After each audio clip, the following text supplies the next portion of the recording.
The Standout Artist Podcast, showcasing the most unique and innovative musicians of Austin, Texas. Brought to you by entrepreneur and professional drummer Andy Jeffs. Stay tuned and stand out. Welcome to the Standout Artist Podcast, the show where we dive into the minds of the most unique and innovative musicians of Austin, Texas, and find out what makes them stand out. Today, I have Taylor Robbins from Minivan Dad on the podcast. We met at basically a cult,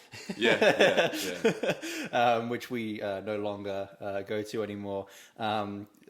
That's the joke, half there. It was a little meetup that was definitely fun, but had some weird tendencies about it. Story for another day. But he's in a band called Minivan Dad, and I went to check them out maybe about a month ago now, and they rocked the house off at, where was that at, Taylor, that you played at when I saw you? It was, what's the band called? Did you come to Hole in the Wall? Hole in the Wall, that's the one, yeah, Hole in the Wall. And they did a great set. They blew it out of the park. And I think he's got some really great perspectives on writing music and how he approaches just being a musician in general. So thank you so much for coming on, dude. How's it going? Thanks, Andy, for having me. Yeah, man, it's been a good day so far. Been really chill, man. What's been the highlight of your day? Highlight of my day? Waking up late as fuck, my guy. Oh, nice. Yeah. Dude, I've actually been pretty good, well, for the past 2 days at least, getting up early, which is something I've just been like ruthlessly bad at for a while now. I used to be really good at it, but we're slipping. But I figured out the system to get myself out of bed. And stay I out love of bed. waking up late, man. Yeah, I love, it's good. like, just like a nice, today was 10 a.m. Yeah. And so, I don't know, I slept for like 9 or 10 hours. Yeah. And so I just woke up like feeling so great. It's good. Yeah. Life is good. You can't feel bad about it. Hey, it's just like, I feel fucking awesome. So, No, I really don't. Great. That's There's awesome, no regret. Well, I guess one thing I wanted to talk to you about with, you as a musician with the band and everything like that is just a kind of general attitude and approach towards the band. You're kind of just like, hey, if I'm not enjoying it, I'm not going to do it. Right. And I'm not going to take it so seriously that I have to make this a career and all of that. Like, could you maybe talk a little bit about your perspective on that, how you approach things as a musician? Because you're in a really great band that, is having success as in, like, you're gigging a lot and you're writing music and you sound great. So you're a successful musician compared to many, like most, right? Sure. But you have this kind of, like, nonchalant laid backness to it, so maybe you could speak a little bit to that. Yeah, absolutely. I think a lot of people look at music like a career. And for me, it's never been that avenue.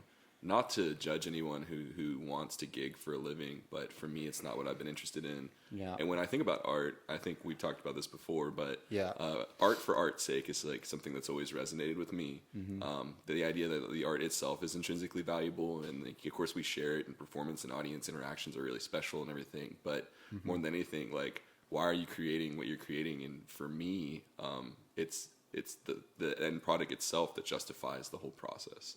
And that makes everything else worth it. Mm-hmm. So, no, I'm not worried about success in regards to my music. If I'm making music, I find that successful. Yeah, definitely. Have you ever had like an opposite perspective of that? Was there ever a time that you did want to make it into a career and then like you transitioned over to that way of thinking, or has it always just been like, I'm just going to make it for art's sake? And I think, 15 years ago, maybe, like, I was like thinking about it kind of like that. Yeah. And where the idea for me of like a creative pursuit being my career was like really starry-eyed, really rose-tinted. Yeah. But I think it's a funny story. I remember being like, I think 20. Yeah. And I'm drunk with a bunch of people at this party house that I used to live in. And I looked at the Magic 8 Ball, literally a Magic 8 Ball, and I asked it, like, am I ever going to be famous for music? And it said, not likely. And I was like, shit, okay, that's probably true. You trusted the 8 Ball. Yeah, but at the end of the day, dude, it doesn't matter. But there was a time, for sure. Yeah. Okay, and how was the transition to where you're at today? Because it seems like you're happy, right? Like you're not like, oh man, I'm not like famous. It's like, no, I'm creating music. It's pretty dope. I'm having a great time. Like, how was that transition? Like, how did you work through that stuff, I think if you just start gigging long enough, I don't know. Yeah. Maybe that sort of like transition isn't natural for most people, but for me, like the more I made music and experienced local like scenes and how things function on a micro level, I just felt like, oh, okay, like I love this, you know what I mean? But would I want this to be my business? No, I don't think so. And then as I, you know, the philosophy of art, we could have a whole podcast about, right? But I think for me, that's something that I learned about in school that really resonated with me. And so applying it to my own life and my personal philosophy wasn't too far of a stretch through like shared experiences with people. Nice. So kind of just like reconnecting with how much you loved it and just not wanting to put so much like kind of stress and like responsibility on it.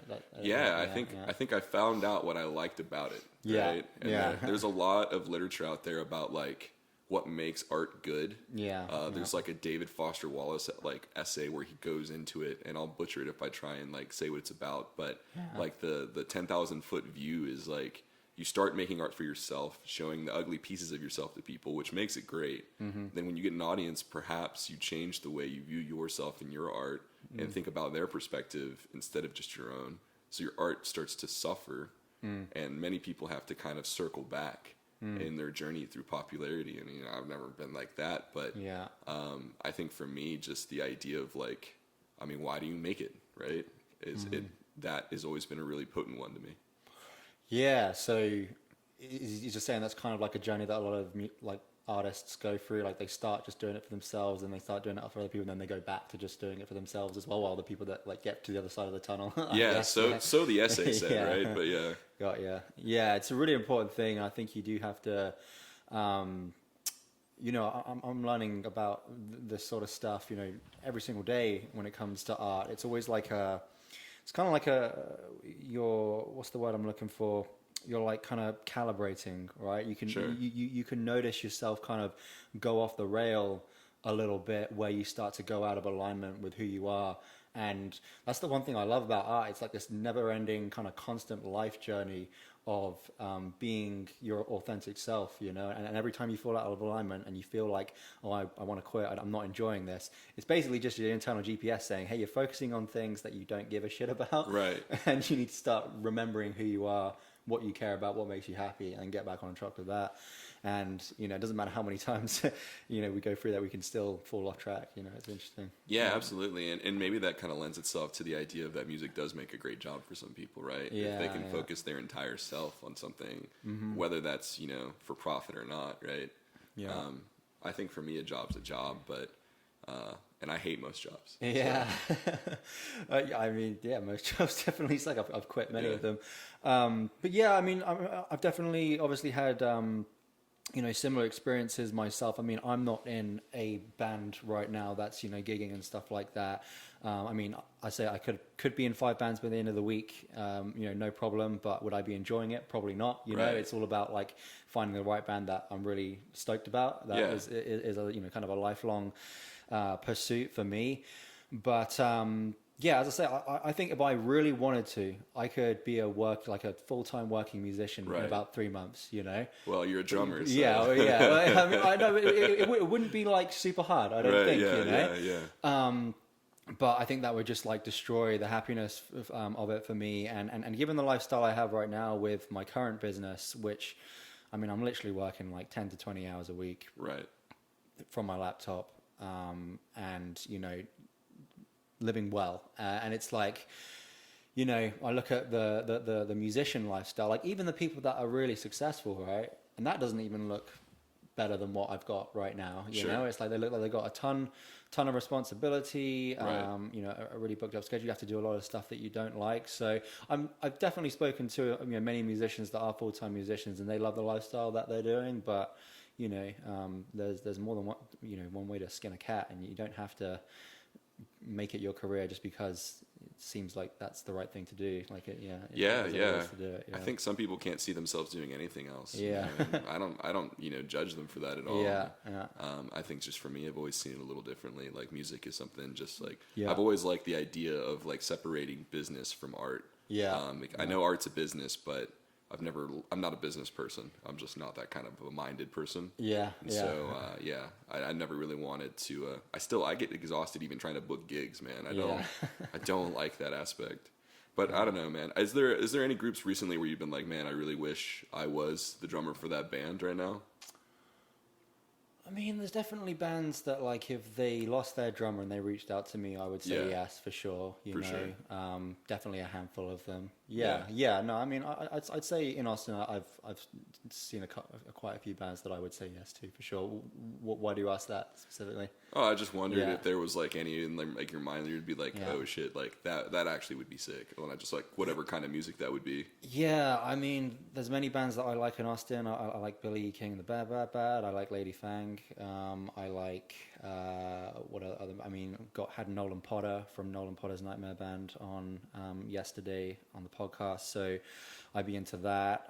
There's many bands that I've seen in Austin that I really like, and I would take the gig in a heartbeat, to be honest.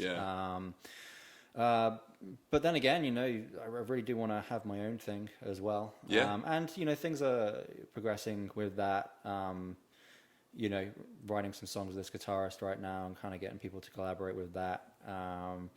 But yeah, I mean, it's a process, man. I mean, I've definitely been on a bit of a unique journey compared to most musicians, and it's weird because I could be wrong about this, but I'm pretty sure I work harder than most musicians. I'm up at like 6 a.m. every day, going to my drum studio, practicing, and I invest a lot in like getting lessons from the same guy for like the last 10 years. And I'm going out to shows, I'm doing this podcast and all of that, and I've just started doing quite a lot of consistent work on Instagram and stuff. So and I've moved to like 3 different countries, to try and find a band. So I don't know. My path is a very unique one, and it's very different. And technically, I'm an absolute failure, like considering the the actual success. But I think at the same time, I've also had some really great stories, and I have the skills to prove it. So I mean, that's the main thing: is can you play? And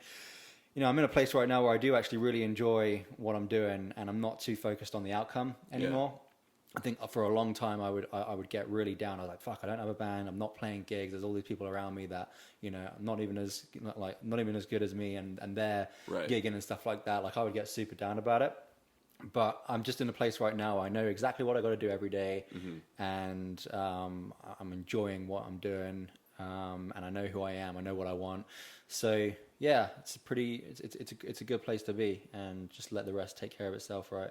Absolutely, man. Yeah, that's zen. Yeah. So what about you with the forming of your band? Like, how long has the band been together? What was the journey like to get to where you are today with forming that? Sure. Yeah. So we've been together for a little over a year now, like a year and a month or something like that. Yeah. And me and my friend Ernie started the band. My roommate, bandmate, friend. We had talked about starting something for a long time. We've made music before, like over the last 10 or 12 years. Yeah. And then, we lived together for a bit, and we talked about it. We jammed. It didn't really happen, and I left the country for a few months just to kind of get away and travel. And when I came back, he kind of was like, "Hey, I've been thinking about this more seriously. I met some dudes. I want to start the project with you." And so really Ernie is the reason that the project came together. But he and I kind of really synergized with like what we wanted to do, and we started writing songs together. And then we found the Kyles through different ways. So there's 2 guys in the band named Kyle. We call one Kyle bass, one Kyle drums, naturally. And with Kyle bass, we met through a friend who was jamming with us pretty often, but really couldn't, hang around too long in town. So he wasn't going to really join the band. And then we met Kyle drums at a local like networking event for musicians that our friend Katie Klink puts together in her backyard. Well, she'll have a backyard jam with like anybody can bring any instrument they want. And you'll sit in a circle, kind of kumbaya. And just jam random songs, people's originals, covers, etc. And so we met them in both those places, and then kind of just started, getting things together. We tried out a few other members too, but we landed on them too, and it came together in a really nice way. And we had our first gig about a year ago at Carousel Lounge during South by Southwest. That was our first gig. Like last year, the 17th of March last year. Sweet. I've never been to that place actually. It seems like an interesting venue. Yeah, it's pretty interesting, man. It's like it's an institution, a crumbling institution, but it is so charming, man. You go in there, dude, and so it used to be a liquor store in the 60s. Oh, wow. Yeah. And like most of the time there's no AC. There's a statue of a pink elephant on stage. There's a circus theme for the bar. It's an ice house, right? So there's just like beer and like coolers, basically, right? Yeah. And the woman behind the bar is just the nicest lady. She's basically your grandmother. And it's a super great place to cut your teeth, or go see your friends. And I know people with some friends who play there really often. But yeah, it's a funny venue, man. It's very unique experience. Nice. Yeah, that's awesome. So that was probably a pretty fun gig to kick off the band. Yeah, it was cool. And it was funny for us because, I mean, we still have imposter syndrome, man. We haven't been together that long. And I always wonder, is the music actually good? And, who cares? But we got a lot of validation from our close friends that night that, even my girlfriend at the time, who's now my ex, screw her. But she said, wow, you guys are actually good, right? You hear the word actually in the beginning, you know that you know that you're really kind of putting something out there that people resonate with when they're like, I expected you to be ass, but you guys were pretty decent, so I'm pleasantly surprised. Friends are so nice, eh? Yeah, absolutely. But what I mean, they're like, I'm here to support you whether you suck or not. But if you don't suck, I'm going to tell you. Yeah. And so that for us was great. It was a great first gig, and we really kind of celebrated the anniversary of that when we played Vegas this last week. And so for us, it was kind of like, oh shit, that's a milestone. Like we kind of came a bit of a way in a year. Yeah, definitely. Yeah. I think one thing that I noticed when I watched you guys is you guys have a great stage presence. You all look like you're having a lot of fun, Yeah. I think that's a super, super important thing. And you all kind of just have your own little character, Sometimes you go see bands and I don't know, they just don't really have like very established character there, as players, which I think is a really important part of music. It's being able to take your character and, showcase it through your instrument kind of thing. So I felt that all of you kind of had a bit of an established character. You all looked like you were having fun, so it was visually appealing, which is super important, right? Like people listen with their eyes. Yeah, they really do. Yeah, it's super important. And the fun is genuine, man. Like we're all really having like a fantastic time for the most part. That's great. Yeah. And so for me, that's never been an issue. And I love performing for people. It makes me really happy. Yeah. But the visual aspect that you mentioned is something that I resonate with very strongly because it's something that you can't ignore, right? No. That's why there's light shows. That's why you have visuals behind you. That's why you dress in a certain way sometimes. I try and at least kind of dress like, not nicely, but I try and I think about the fit, you know what I mean? Yeah, definitely. And stuff like that, really because there's a visual aspect to it. Yeah. And John Cage even said that, he was a musician from the 50s, father of experimental music. And he was like, you can't have music without visuals if you're performing live. Yeah. Right? People won't pay attention. You can't engage both senses with ignoring one of them, right? Yeah. Because a live show is both. Yeah, even when you're listening to like just an album or like a song, you think about the image of that album cover as well. Sure. It's like the visuals and the sound really do come hand in hand together. It's really, really important stuff. And actually, if you think about it, like experiences that you have through your life, they kind of pair with like the music. Yeah, absolutely. And when you think of a song, you think of a memory as well. So very powerfully. Very important how you're putting your visuals first, because that's the experience people are going to tie the music to at the end of the day. Absolutely, man. Yeah, totally. And I think it's one of those things that I do remember, like seeing a band like Rat-a-Tat for the first time, where they had these crazy in-house kind of homemade visuals behind them that I still remember very vividly. You know what I mean? And and to say, music, of course, sparks memory very, very potently. Yeah, I mean, because the subconscious thinks in images, right? Like that. So, I mean, make it visually memorable. Yeah, absolutely. So that's great. And I thought music was great as well. I was I listened to your song. What's the one song you have on Spotify right now? We have two now. You have two, yeah. Awesome! Yeah, congratulations. No, dude, it's crazy. We're super official now. But Sleeping In might be the one. Sleeping In, that was the one. Yeah. So I was listening to that on repeat like a week after the thing. Yeah, I thought that was great.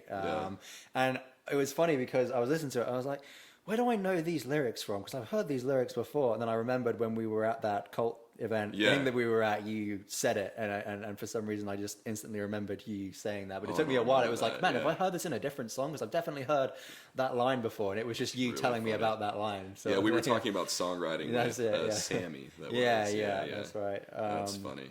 Yeah, but no, great stuff. I mean, shit, if you've only been doing this for like a year, man, like, fuck, keep going. Yeah, thanks, man.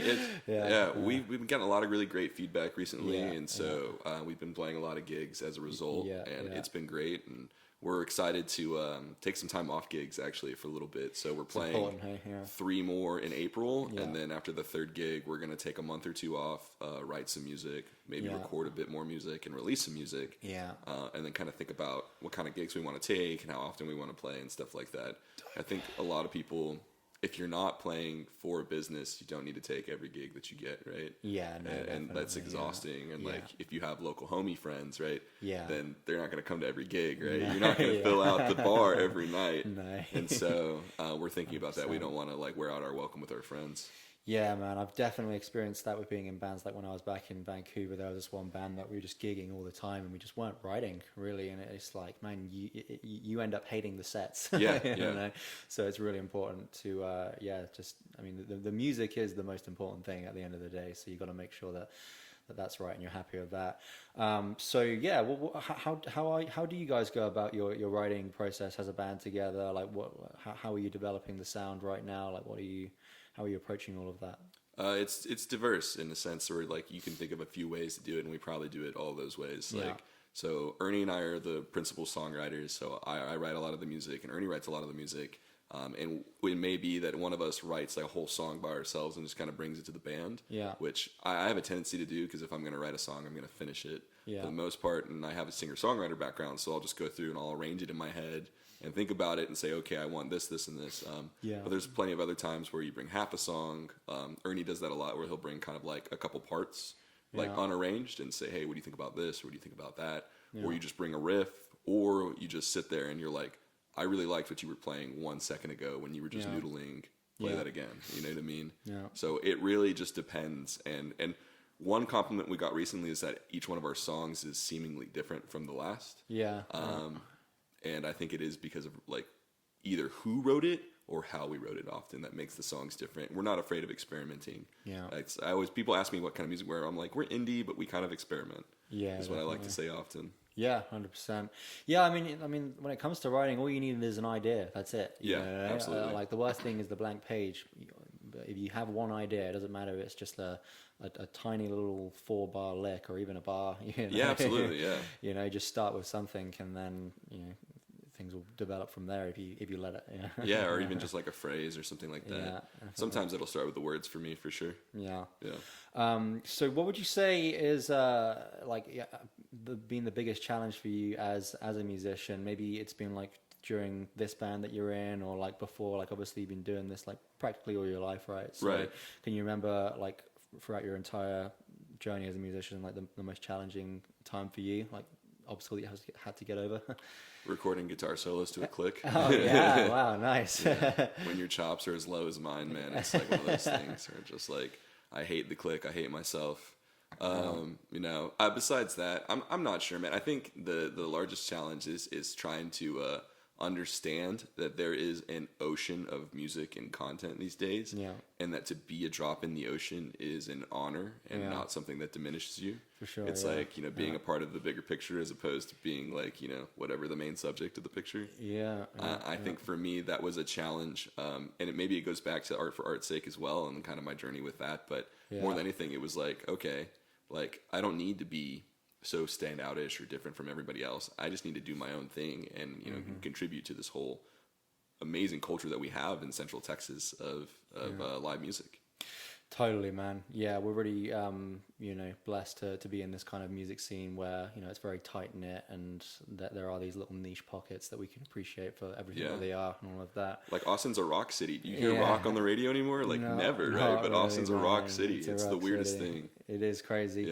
Yeah. I mean, to kind of expand on what you're saying there, I mean, the way that music is consumed and accessible these days is radically different to what it was like, when these big bands did stand out and stuff like that. I mean, you only really had the TV and the radio, back then. So it's like 2 channels, and you don't get to choose what song gets put on. They choose what the song gets to put on.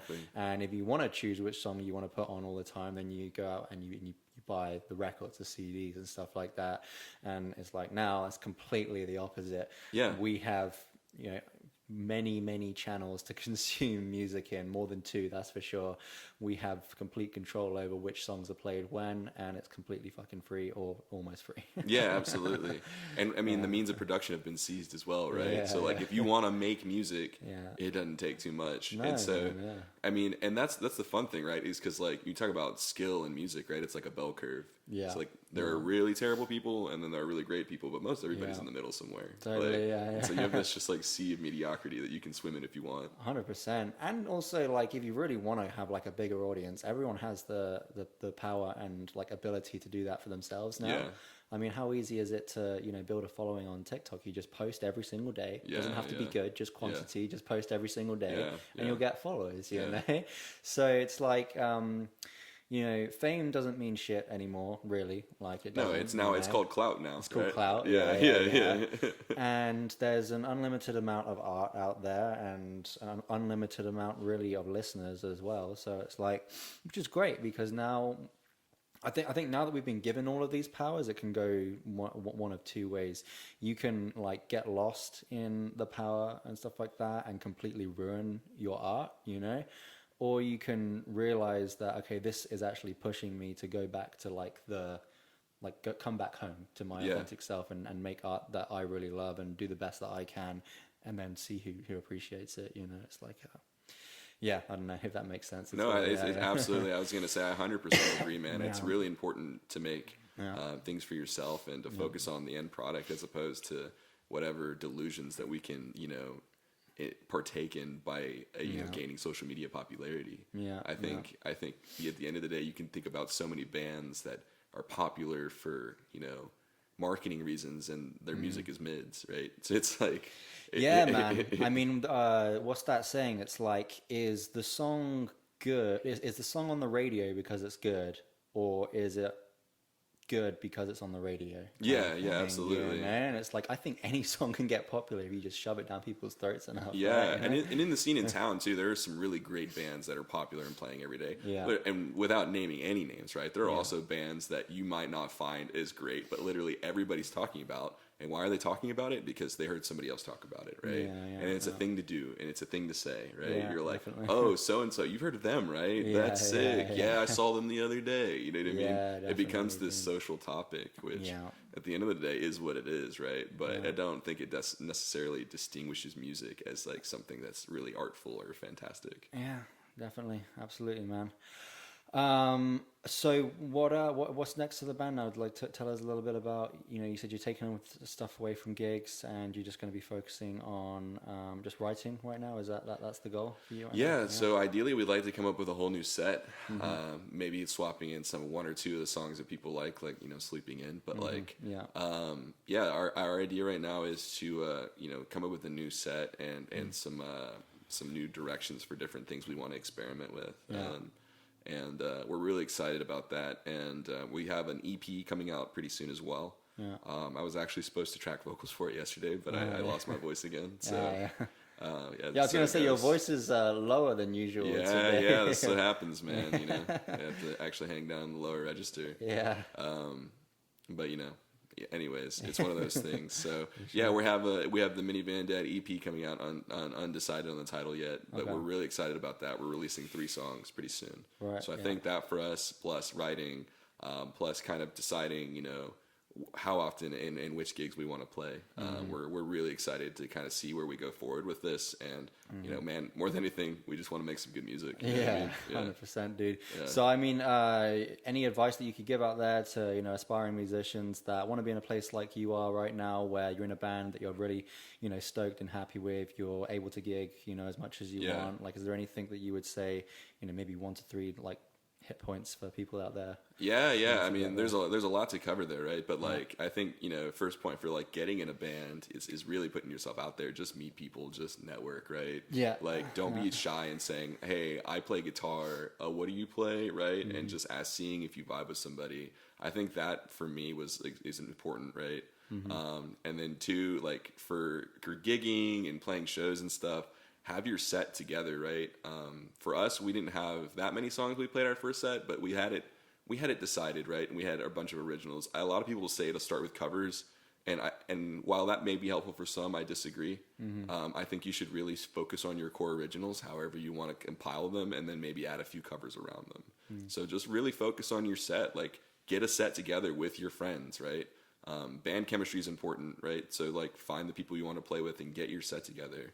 And then I think the third thing would be, more than anything, like, go to shows. If you want to play shows, go to shows, because people will remember who is always there, who's around, right?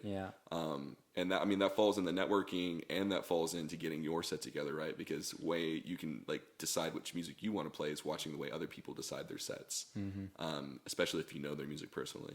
So anyways, I think that's three things I could advise. Yeah, absolutely, man. I love it. I mean, I definitely need to get to more shows myself as well. So thanks for the reminder on that. But thanks so much for coming on, Taylor. It's been an absolute pleasure. I think there's some really, great tidbits there for other musicians out there trying to, get into the bands that they want. And I'm looking forward to seeing more of your success, man. There's still a whole journey. Right? Thanks, Andy. Really appreciate it, man. Cheers. Cheers.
that you never